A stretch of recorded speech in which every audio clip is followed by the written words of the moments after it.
This is going to be a AP Create task step-by-step project creation guide, mostly for situations where you find yourself stuck. If you're having trouble completing a project that meets all the requirements, we're going to go through a series of steps that can hopefully help you out. So a common approach is usually that students will think of a project idea, anything from games, tic-tac-toes, mazes, quizzes, display info. These are all very common. They begin to code the project, usually without giving much thought to the design process. They go straight into coding, and then they try to afterwards fit a list and procedure while they're coding to fit the project that they want to do. Sometimes some issues arise, such as maybe you don't even need a list or procedure for your project to do what you want it to do. Or maybe it's too complicated to add. You could add it, but you might have to overhaul the project from scratch or something like that. Another potential thing that could happen is that you end up adding a list or procedure in a way that isn't really relevant to the program. So we're gonna suggest a different way of approaching this project creation. That approach would be starting with your list. You're kind of working backwards. You know that at the end you're gonna need a list and a procedure. So rather than thinking about something you're interested in or something that would be fun to create, think about what you're going to have required, which is a list. You're going to think of various lists that may or may not be related to something you're interested in. Then you're going to think about that list, these lists that exist. I'm going to pick one. How would I populate the list? And then what will I do with the list? Finally, you're going to end up designing a procedure before you even begin coding. You'll sketch it out first before entering the Snap programming environment. So step one is choosing a list. One exercise you could do is get a pen and paper out and write down what lists exist in real life. Numbers, movie lists, shopping lists, to-do lists, prime number list, all sorts of lists. Where have you or what kinds of lists have you used in programming? Those are valid to use. What lists have you used in other classes? You can use Google, ChatGPT, and other sources to get ideas. Something else to consider is, will you have a single list, or are you going to have two lists with corresponding values? I'll make a note of that in a moment of what I mean by that. Now, if you can come up with a list that you really want to work with somehow, and it's in something you're interested in, maybe it's your favorite movies of all time, top 10 movies of all time, or maybe it's a list of cars and their maximum speed, maximum miles per hour, and maybe that's a hobby of yours that you really like reading about. That's great, but it's okay if the list is something boring and nothing to do with something that you're interested in, because your goal is to just get this project done. So here are some ideas. These all were, I basically went into ChatGPT and I said, give me some ideas for lists. So you want to pause, take a look. Here are some ideas.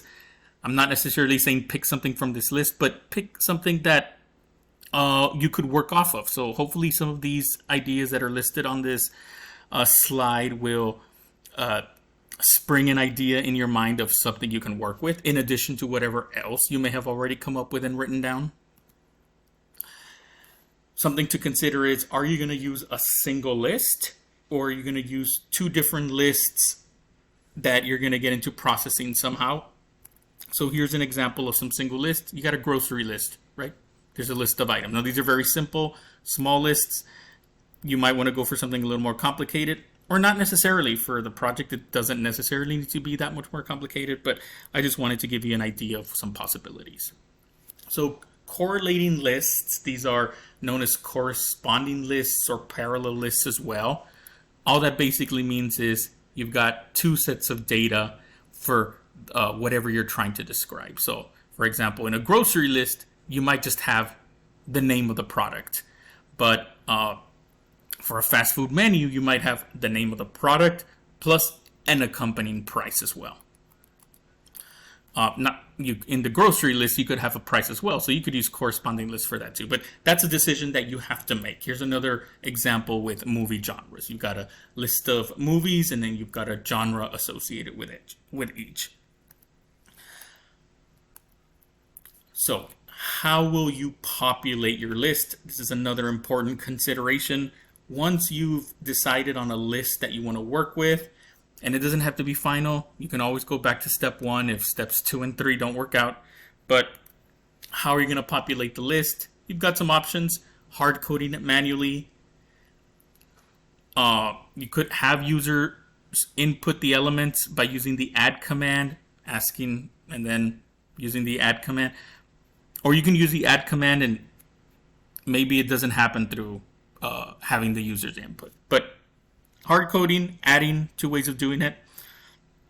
If you're able to get a massive amount of data from some online source or an Excel or a CSV file, you can also do a copy paste of that data into the split command. So that's another way to get a massive amount of data into a list. Keep in mind the list that will need to be in a variable. That's not the focus of this video. Right now we're just trying to get something done, so get something down so we can get into the programming part. So now decide, what are you going to do with that list? How are you going to process it? This is coming up a little out of order, right? But think about what the data in the list is and what you could do with it. Are you going to perform calculations? If you've got temperatures, some sort of numbers related to student grades, maybe if you've got speed of vehicles, who knows what you have. You can perform calculations. You can use a list to keep track by adding and removing elements. Maybe you got a to-do list, and then that to-do list, you're continually adding and subtracting items from the list. You can check if an element is in a list. So maybe you've got a list of honor roll students and you want to check if a certain student is part of that list. You could create a new list by grabbing a subset of elements. Maybe you've got a list of like 1,000 words and you're trying to solve that Wordle New York Times game. And so you say, okay, I've got this list of 1,000 words that all have 5 letters in it. Give me all the ones that start with the letter B, because I figured out that the first letter of this word is going to be B. So you can do a subset. You can grab a random element from it, like seen this example of a magic 8-ball, where you've got certain sayings. And so you can simulate that and just grab a random saying from it, from a list to give the user. You can display elements in the list using a for each loop. So maybe you've got your honor roll, and for some reason you got a list of honor roll students and you want to display it in the program. Use a for each loop to traverse it. If you're having trouble coming up with a meaningful way to process the list, go back and try to choose a different list. Keep in mind, you can also get help from fellow AP Computer Science principal students. So working on this project can be a collaborative effort, not necessarily meaning that you're going to work on the same project together, although in some cases that's something you might want to do. But, ask for help. If you've got a list and you need help thinking of ways to process it, feel free to ask your classmates. Another possibility, display a specific element from the list. Maybe you've got top scores. Maybe you want to display the last element for some reason. Okay, commands to process list. This is not the only way to do it, but these are some of the more common ones that happen with the Snap programming language. You can use this random, the item of command, and choosing a random from the drop down. Common way to process a list is getting a random element from it for whatever reason. Another thing you can do is you can display every element in a list using the for each. Another way to process a list using the for each. And then, of course, a for loop. In this case, in this last example, I actually have a corresponding list of student names in one list and student grades in another list. And what I'm doing is I'm going through every element and saying, hey, if the grade is greater than 90, then add that corresponding element at whatever index I had that greater than 90 grade. Look at the student names, look at the element at that same index in this other list and add it to the honor roll list. Okay, just some ideas, not saying you should use these specific examples, but just some ideas of some things you can do with lists.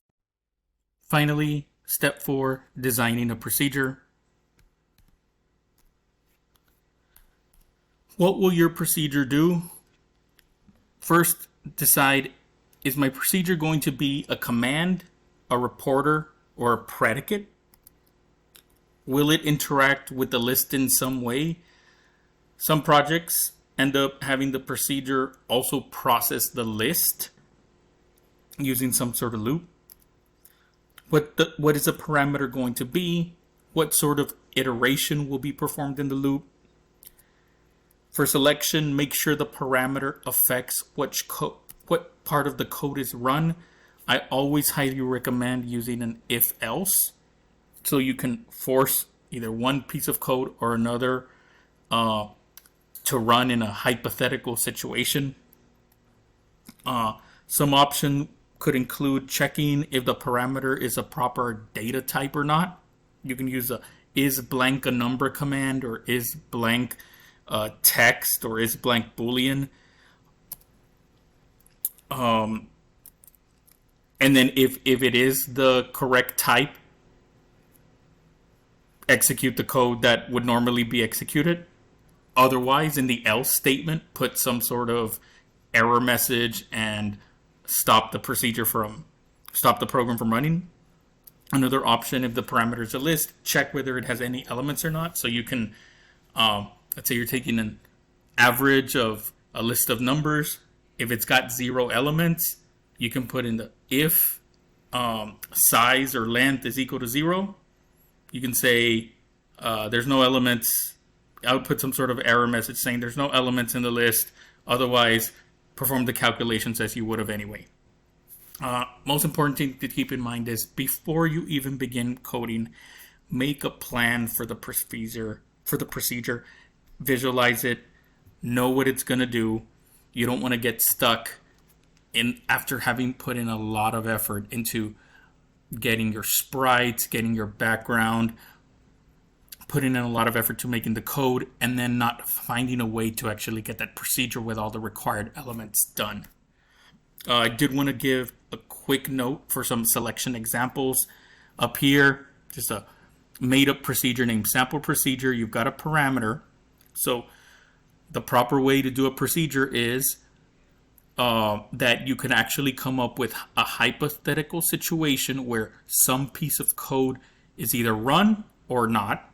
So in this case, if my parameter is a number, I'm going to execute some code. If it isn't, I'm going to give an error message.